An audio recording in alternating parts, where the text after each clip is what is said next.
Hi, I'm Tasha with Pathways to Peace Counseling, and today I want to talk to you about this book called If I Were a Superhero.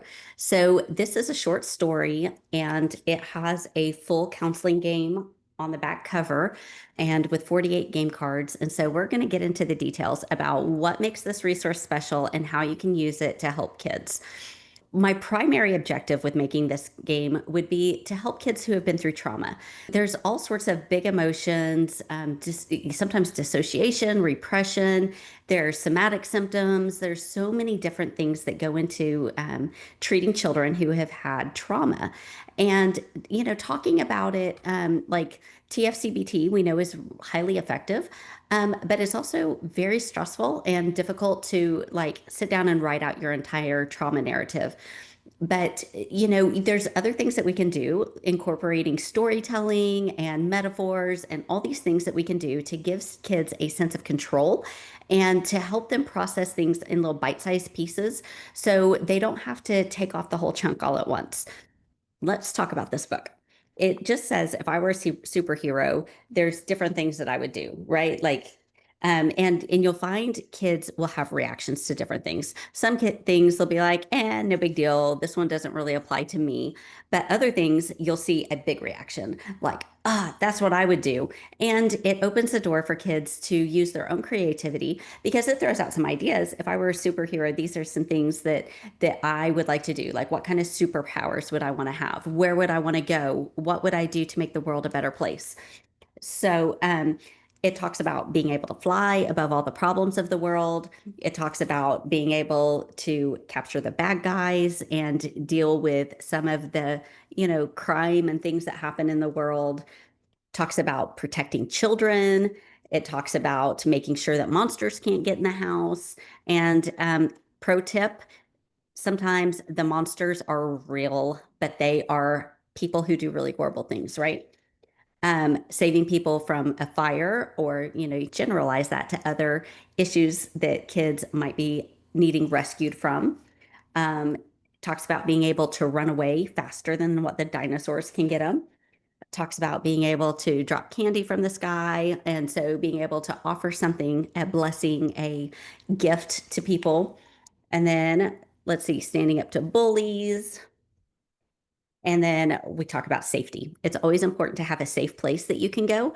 And so it discusses that, a place of rest between missions. That's pretty important.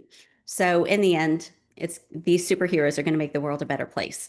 And so it opens the door to talk about some really important things. And so here, I'll give you a good view of the game.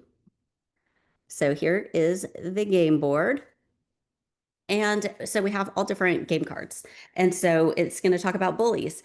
And so it might be a bully at school, or maybe it's an abusive dad, or maybe it is, another person in their world who is inflicting harm on them. It talks about facing fears. It talks about monsters. And of course, we can look at it just as nighttime worries or fears of monsters under the bed.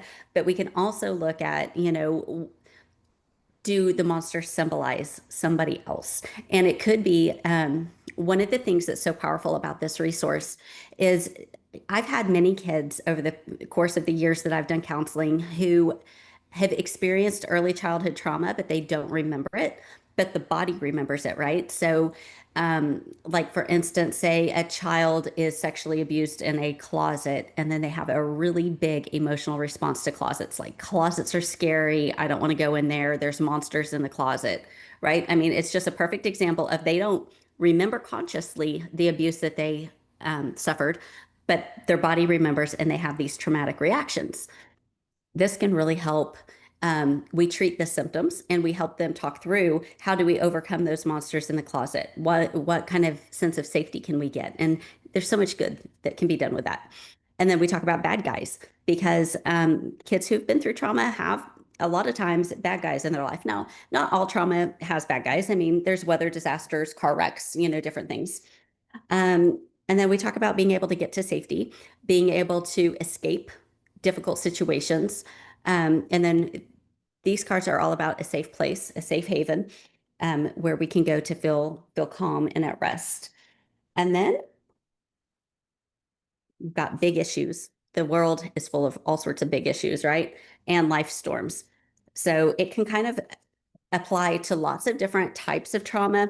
But this game isn't just about trauma. It's great for kids in general. And I've played this game with many kids who have not experienced trauma, but let's say you have a kid who just has a lot of anxiety. It really helps them kind of build the safety network within themselves of what are the resources I have as a person that can make me feel better? Who are the people that I can count on to be there for me whenever I'm feeling out of control? And it blossoms into something really beautiful. It just gives kids a sense of control, and they get to tell their own story. They get to create their superhero, who is going to, whether they are the superhero or they can create a superhero who could save them. And with that, be sure to check out Nightmare Ninja, because did you know that we can stop nightmares by creating a superhero? It is the coolest thing. So be sure to check out my article on Nightmare Ninja. And you can find this resource, Nightmare Ninja, all the good stuff at pathways to peace counseling.com.